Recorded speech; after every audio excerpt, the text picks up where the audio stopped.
Hello guys, in this video I'm going to show you how to save highlights on Medium, but first I wanted to tell you that don't forget to subscribe because at 10,000 subscribers I'm going to show you my YouTube revenue statistics and my growth strategy, how you can make money online.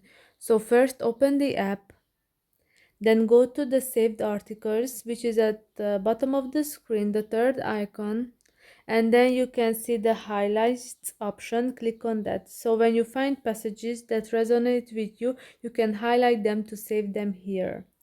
So for example, I'm going to choose this article and I want to highlight this section.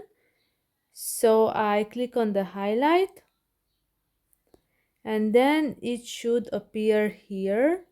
So it's really great because if you want to save a highlight, not an entire article, or you want to use that information for some other things, you can do that, and this is a really great way. So I hope this video was helpful for you. If it was, please consider subscribing and see you in the next one.